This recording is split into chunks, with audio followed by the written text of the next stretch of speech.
నేడు అయోధ్యలో పర్యటించనున్నారు సీఎం చంద్రబాబు నాయుడు. ఉదయం 9 గంటలకు హైదరాబాద్ నుంచి అయోధ్యకు బయలుదేరతారు. అయోధ్యలో బాలరాముణ్ణి దర్శించుకోనున్నారు. దర్శనం అనంతరం అక్కడి నుంచి బయలుదేరి నేరుగా విజయవాడకు సీఎం చంద్రబాబు చేరుకుంటారు.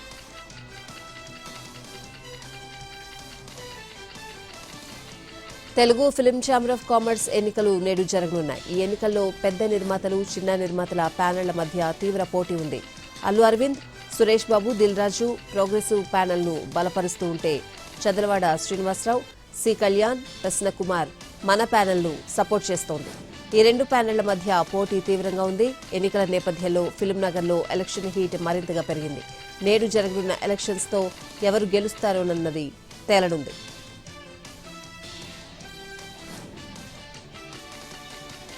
బీఆర్ఎస్ 10 ఏళ్ల అస్తవ్యస్త పాలనతో తెలంగాణ ఆర్థిక వ్యవస్థను అల్లకల్లోలం చేసిందని ఆరోపించారు డిప్యూటీ సీఎం భట్టి విక్రమార్క. ధనిక రాష్ట్రంలో ఉన్న సంపదను ప్రజలకు పంచడానికి గత ప్రభుత్వం ఎలాంటి ప్రయత్నం చేయలేదన్నారు. కాంగ్రెస్ అధికారంలోకి వచ్చాక ప్రజల మేలు కోసం సంక్షేమ పథకాలను అమలు చేస్తోందన్నారు. విద్యుత్ సరఫరాలో ఎలాంటి సమస్య లేకుండా చూస్తున్నామని, 200 యూనిట్ల విద్యుత్ను ఉచితంగా ఇస్తున్నామని అన్నారు. ఖమ్మం జిల్లా నేలకొండపల్లి మండలం కొనాయిగూడెం గ్రామంలో 33/11 kV సబ్ స్టేషన్ను డిప్యూటీ సీఎం భట్టి విక్రమార్క, మంత్రి పొంగులేటి శ్రీనివాసరెడ్డి ప్రారంభించారు. ఉపాధి హామీ పథకాన్ని కేంద్ర ప్రభుత్వం నిర్వీర్యం చేస్తోందని మండిపడ్డారు మంత్రి పొన్నం ప్రభాకర్. గ్రామీణ ప్రాంతాల్లో ఉన్న ఇబ్బందుల్ని దృష్టిలో పెట్టుకుని గతంలో కాంగ్రెస్ ప్రభుత్వం మహాత్మాగాంధీ ఉపాధి హామీ పథకాన్ని తీసుకొచ్చినట్లు తెలిపారు. ఇప్పుడు మహాత్మాగాంధీ పేరును అవమానపరిచే విధంగా ఆ పథకం పేరు మార్చడాన్ని తప్పుపట్టారాయన. కేంద్ర ప్రభుత్వ నిరంకుశ వైఖరిని నిరసిస్తూ తెలంగాణ వ్యాప్తంగా ఆందోళన కార్యక్రమాలు నిర్వహిస్తామన్నారు. సిద్దిపేట జిల్లా హుస్నాబాద్ గాంధీ చౌక్లో జరిగిన కార్యక్రమంలో పాల్గొన్నారు పొన్నం.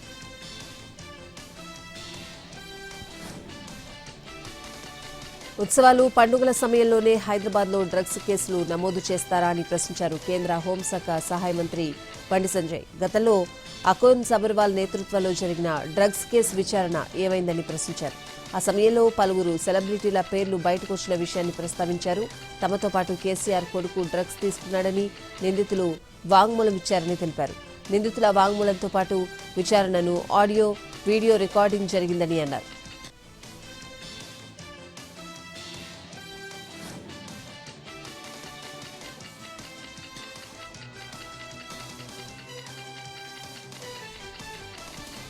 పంచాయతీలకు కేంద్ర ప్రభుత్వం 3,000 కోట్ల రూపాయలు ఇవ్వనుందని తెలిపారు బీజేపీ ఎంపీ రఘునందన్. కానీ ఢిల్లీకి వెళ్లి నిధులు తెస్తానంటూ సీఎం రేవంత్ రెడ్డి చెప్పుకుంటున్నారని విమర్శించారు. అవి ఢిల్లీ నుంచి రేవంత్ తెచ్చే నిధులు కాదని, కేంద్రం వాటిని సిద్ధంగా ఉంచిందని అన్నారు ఆయన. సీఎం రేవంత్ రెడ్డి బూతులు మాట్లాడడం సరికాదన్నారు మాజీ మంత్రి తలసాని శ్రీనివాస్ యాదవ్. మోండా మార్కెట్లో ఇంకా బాగా బూతులు మాట్లాడతారని, అవి తమకు కూడా వచ్చు అన్నారు. వచ్చిన అవకాశంతో రాష్ట్రాన్ని అభివృద్ధి చేయాలని హితవు పలికారు. సికింద్రాబాద్లో కళ్యాణ లక్ష్మి, షాదీ ముబారక్ లబ్ధిదారులకు చెక్కులు పంపిణీ చేశారు తలసాని. నాగర్ కర్నూలు జిల్లా కొల్లాపూర్ మండలంలో జాగృతి అధ్యక్షురాలు కవిత పర్యటించారు. ఎల్గూరు దగ్గర నుంచి జాగృతి జనంబాట కార్యక్రమంలో భాగంగా మహాత్మాగాంధీ కల్వకుర్తి ఎత్తిపోతల పథకం, పాలమూరు రంగారెడ్డి ఎత్తిపోతల పథకం ప్రాజెక్టులను సందర్శించారు.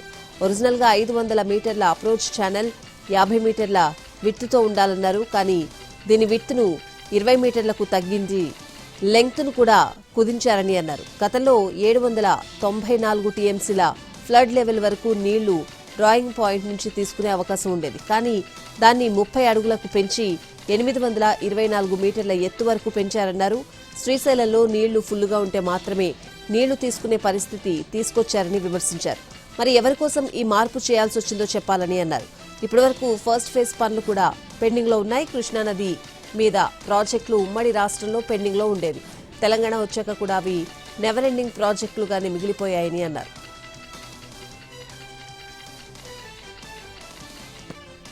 కామారెడ్డి జిల్లా బాన్సువాడలో పోలీసులు మానవత్వాన్ని చాటుకున్నారు. మతిస్థిమితం లేని ఓ వృద్ధ మహిళ బస్టాండ్ ప్రాంతం సెంటర్ డివైడర్పై కూర్చొని పెద్ద వెంట్రుకలతో ఇబ్బంది పడుతోంది. ఇది గమనించిన పోలీసులు మహిళకు కటింగ్ చేయించి నూతన బట్టలు అందజేశారు.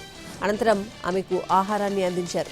మతిస్థిమితం లేని వృద్ధురాలి అవస్థను చూసి చలించిన పోలీస్ కానిస్టేబుల్ అశోక్, సుభాష్ చేసిన పనికి పట్టణ ప్రజలు అభినందనలు వ్యక్తం చేస్తున్నారు. మంచినీళ్లు అనుకుని ల్యాబొరేటరీలో ఉపయోగించే కెమికల్ తాగి ప్రాణాలు కోల్పోయాడు ఓ యువకుడు. మిర్యాలగూడ పట్టణం శ్రీ కృష్ణసాయి ఆసుపత్రిలో ఈ ఘటన జరిగింది. అయితే ఆసుపత్రి సిబ్బంది నిర్లక్ష్యమే దీనికి కారణమంటూ మృతుడి బంధువులు ఆరోపిస్తున్నారు.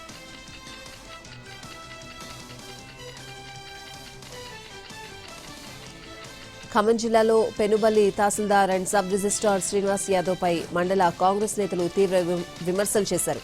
సీలింగ్ భూమిని పట్టా చేశారని ఆరోపించారు.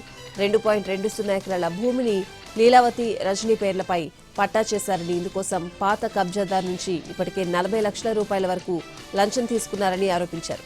సీలింగ్ భూమిని పట్టా చేసిన తహసీల్దార్ను సస్పెండ్ చేయాలని డిమాండ్ చేస్తున్నారు పెనుబల్లి మండల కాంగ్రెస్ నేతలు. ఆయనపై కలెక్టర్కు ఫిర్యాదు చేసేందుకు సిద్ధపడుతున్నారు.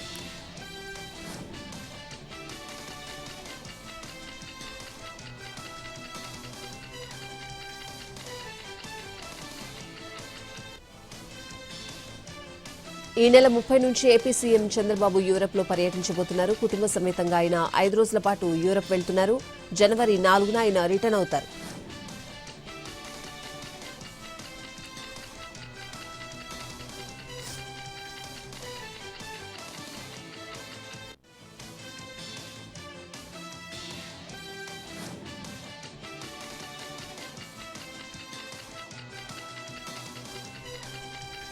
జిల్లాల పునర్విభజనలో ప్రజాభిప్రాయానికే పెద్దపీట వేస్తామంటోంది ఏపీ సర్కార్. స్వల్ప మార్పులు చేర్పులు చేయాలని అధికారులను ఆదేశించారు సీఎం చంద్రబాబు. జిల్లాలు, డివిజన్లు, మండలాల పునర్విభజన ప్రాథమిక నోటిఫికేషన్పై భిన్నాభిప్రాయాలొచ్చాయి. ఇందులో 927 అభ్యంతరాలు, సూచనలపై సుదీర్ఘంగా చర్చ జరిగింది. ఆయా సూచనలు, సలహాలను పరిగణలోకి తీసుకుని తుది నోటిఫికేషన్ జారీ చేయాలని సూచించారు బాబు. కొత్తగా 3 జిల్లాలు, 5 రెవెన్యూ డివిజన్ల ఏర్పాటు చేస్తూ గత నెల 27న జిల్లాల పునర్విభజన నోటిఫికేషన్ జారీ చేసింది ప్రభుత్వం.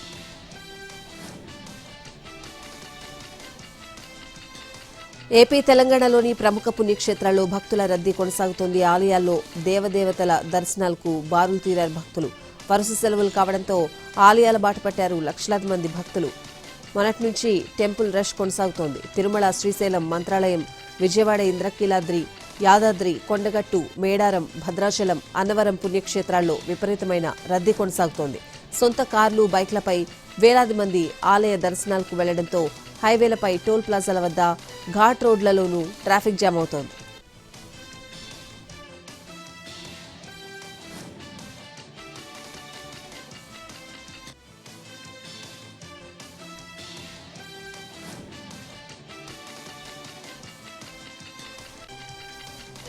జగన్ బర్త్డే సందర్భంగా జంతు బలి చేసి ఆ రక్తంతో జగన్ ఫ్లెక్సీకి అభిషేకం చేయడంపై ఆగ్రహం వ్యక్తం చేశారు హోంమంత్రి అనిత. రాజకీయ ముసుగులో రౌడీయిజం చేయడమే కాకుండా రాష్ట్ర అభివృద్ధికి ఆటంకం కలిగించేందుకు వైసీపీ నేతలు దిగజారుడు రాజకీయాలు చేస్తున్నారని ఆరోపించారు.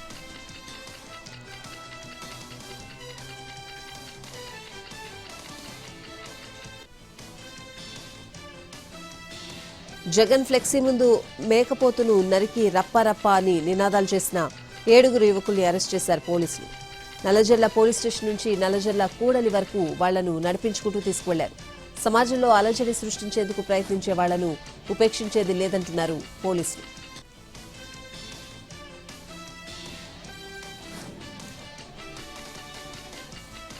రాయచోటి అన్నమయ్య జిల్లాలోనే ఉంటుందన్నారు మంత్రి రాంప్రసాద్ రెడ్డి. జిల్లాల పునర్విభజనలో రాయచోటిని వేరు చేస్తారంటూ జరుగుతున్న అసత్య ప్రచారాన్ని నమ్మవద్దన్నారాయన. ప్రజల ఆకాంక్షలకు అనుగుణంగా తమ ప్రభుత్వం పనిచేస్తుందని అన్నారు మంత్రి.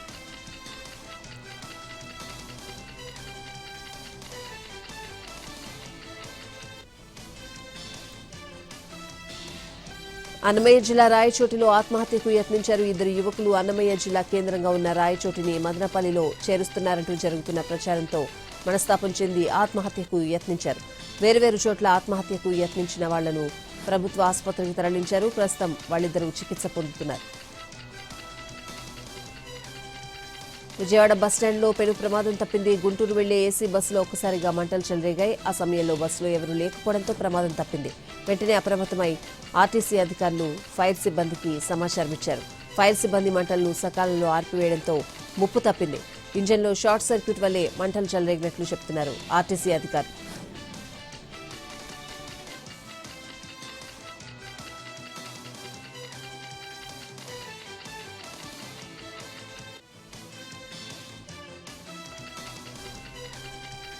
ప్రకాశం జిల్లా దర్శపట్టణంలో అగ్ని ప్రమాదం జరిగింది. మెకానిక్ దుకాణంలో షార్ట్ సర్క్యూట్తో మంటలు చెలరేగాయి. దుకాణంలో గ్రీజ్ ఆయిల్, మోటార్ సైకిళ్లు ఉండడంతో మంటలు ఒక్కసారిగా భారీగా ఎగిసిపడ్డాయి.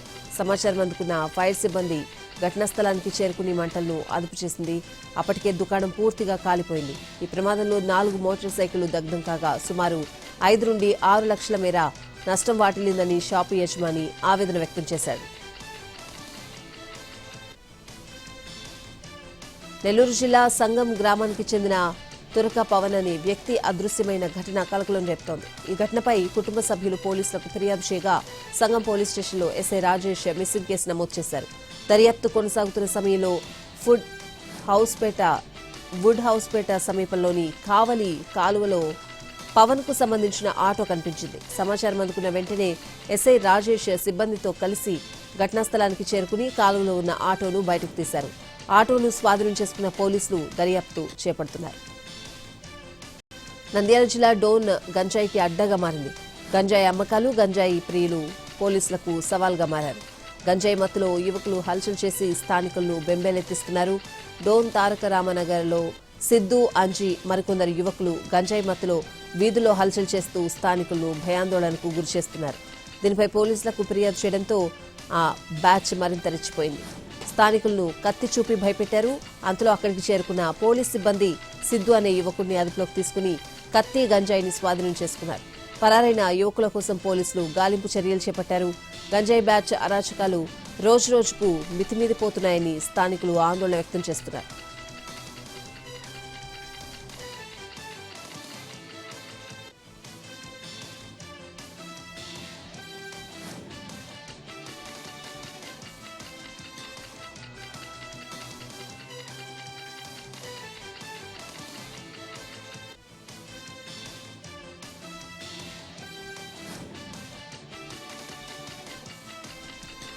గుంటూరు మున్సిపల్ కార్పొరేషన్ కౌన్సిల్ సమావేశం హాట్ గా సాగింది. నగరం నడిబొడ్డున నిర్మిస్తున్న శంకర్ విలాస్ ఆర్ఓబీపై వైసీపీ కార్పొరేటర్లు, టీడీపీ కార్పొరేటర్ల మధ్య వాగ్వాదం నెలకొంది. ఆర్ఓబీ నిర్మాణంలో కార్పొరేషన్ పాత్ర కొంతమేరైనట్టు అధికారులు తేల్చి చెప్పారు.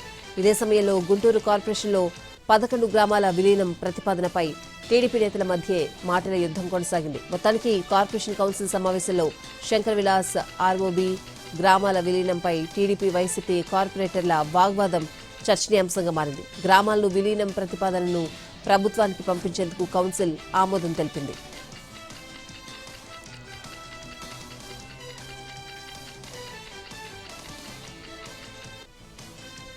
ఎంజీ నరేగా పేరు మార్పుపై దేశవ్యాప్తంగా ఆందోళన చేస్తామన్నారు ఏఐసీసీ అధ్యక్షుడు మల్లికార్జున ఖర్గే. ఈ పేరుకు సీడబ్ల్యూసీ సమావేశంలో తీర్మానించినట్లు వివరించారు.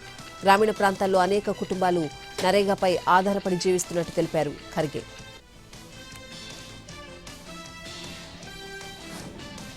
ప్రధాని నరేంద్ర మోడీ, ఆర్ఎస్ఎస్లపై ప్రశంసలు కురిపించారు కాంగ్రెస్ సీనియర్ నేత దిగ్విజయ్ సింగ్. నేలపై నాయకుల పాదాల వద్ద కూర్చున్న కార్యకర్తను ముఖ్యమంత్రిని, దేశ ప్రధానిని చేసిన ఘనత ఆర్ఎస్ఎస్కే దక్కుతుందన్నారు. ట్విట్టర్లో ఆర్ఎస్ఎస్ను పనితీరును ప్రశంసించారు దిగ్విజయ్ సింగ్. ఆర్ఎస్ఎస్ సంస్థాగత శక్తికి ఇది నిదర్శనమని కొనియాడారు. ఎన్నికల సంఘంలో సంస్కరణలు తరహాలోనే పార్టీలోనూ సంస్కరణలు రావాలని ఆయన సూచించారు.